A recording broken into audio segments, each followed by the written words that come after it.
दोस्तों जय श्री राधे, जय श्री श्याम। दोस्तों आज के वीडियो में हम जानते हैं कि चंद्रमा का प्रकाश हमेशा घटता बढ़ता क्यों रहता है, चंद्रमा घटता बढ़ता क्यों है, और इसके साथ साथ हम ये भी जानते हैं कि चंद्रमा भगवान शिव की जटाओं में कैसे आया। तो आइए वीडियो को शुरू करते हैं और हम जानते हैं इस रोचक कथा के बारे में।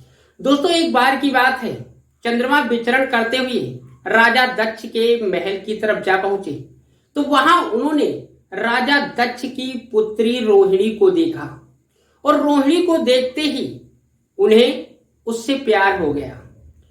दोस्तों चंद्रमा इतना ज्यादा प्रकाशमान थे कि उन्हें देखकर, उनकी सुंदरता को देखकर हर किसी को उनसे प्यार हो जाता था।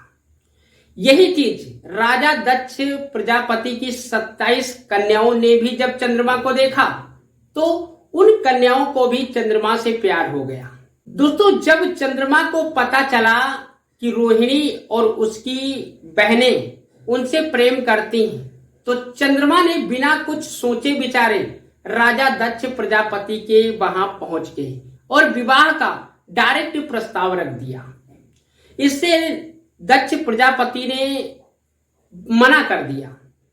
दोस्तों मना करने के बाद जब उन्होंने अपनी कन्याओं के मन की बात को जाना कि हमारी सारी कन्याएं चंद्रमा से प्रेम करती हैं, तो उन्होंने अपनी पुत्रियों को लाख समझाया, परंतु पुत्रियों के सर पे तो चंद्रमा का प्रेम सवार था, इसलिए वो नहीं मानी और राजा दक्ष प्रजापति ने विवश होकर अपनी 27 कन्याओं का विवाह उस चंद्रमा से कर दिया।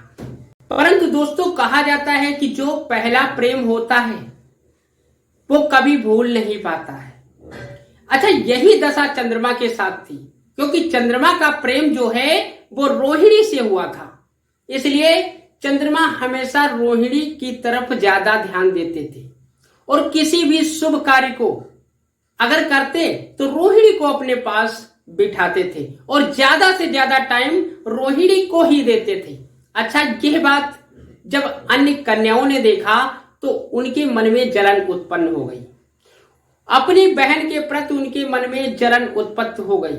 और दोस्तों धीरे धीरे वो दिन आ गया जब चंद्रमा पूरी तरह से रोहिणी के कब्जे में हो गए। ये बात अन्य बहनों से बर्दाश्त नहीं हुई, इसलिए अन्य बहनों ने चंद्रमा का साथ छोड़ दिया और अपने पिता के घर आई। राजा दक्ष ने अपनी सारी कन्याओं को एक साथ देखकर उन्हें बहुत चिंता हुई और जब कारण पूछा तो सारी पुत्रियों ने अपनी व्यवस्था राजा दक्ष प्रजापति को बता दी। इससे प्रजापति का हृदय टूट गया और वो चंद्रमा के पास जाकर अपने पुत्रियों की प्रति प्रेम की भिक्षा मांगने लगे। दोस्तों इस बात पर चंद्रमा ने हाँ तो कर दी कि आगे से ऐसा नहीं होगा। राजा दक्ष प्रजापति आए और उनकी कन्याएं फिर से चंद्रलोक जा पहुंची। दोस्तों परंतु मैंने कहा ना कि पहला प्यार जो होता है वो कभी कम नहीं होता है। चंद्रमा अपनी हरकतों से बाज नहीं आए, वो ज्यादा से ज्यादा टाइम सिर्फ रोहिणी को ही देते थे। ये बात जब राजा दक्ष प्रजापति को फिर से पता चली कि चंद्रमा ने हमारी बात को काट दिया, हमारी बात नहीं मानी है, तो राजा दक्ष प्रजापति ने चंद्रमा को श्राप दे दिया कि जा तुझे क्षय रोग हो जाए, जिस सुंदरता का तुझे घमंड है वो सुंदरता तेरी विनष्ट हो जाए। दोस्तों ऐसा ही हुआ, चंद्रमा को क्षय रोग हो गया, जिसकी वजह से चंद्रमा काफी परेशान रहने लगा और उसका रंग भी बिल्कुल फीका पड़ने लगा। दोस्तों ये बात जब देवताओं ने देखी तो उनके मन में विचार आया कि अगर चंद्रमा का प्रकाश क्षीण हो गया तो इस संसार में अंधकार ही रहेगा, प्रकाश नहीं होगा। तो सारे देवता ब्रह्मा जी के पास गए और उनसे विनती करने लगे। ब्रह्मा जी ने यह सुझाव दिया कि आप भगवान शिव के पास जाओ और भगवान शिव के द्वारा ही चंद्रमा को मुक्ति मिल सकती है। दोस्तों जब ये प्रस्ताव भगवान शिव के पास गया तो भगवान शिव ने चंद्रमा को बुलाया और चंद्रमा से कहा कि तुम हमारी ज्योतिर्लिंग की स्थापना करो। दोस्तों चंद्रमा ने सबसे पहले ज्योतिर्लिंग की स्थापना की थी जिसे सोमनाथ के नाम से जाना जाता है। दोस्तों उसकी स्थापना करके चंद्रमा ने भगवान शिव की आराधना शुरू कर दी।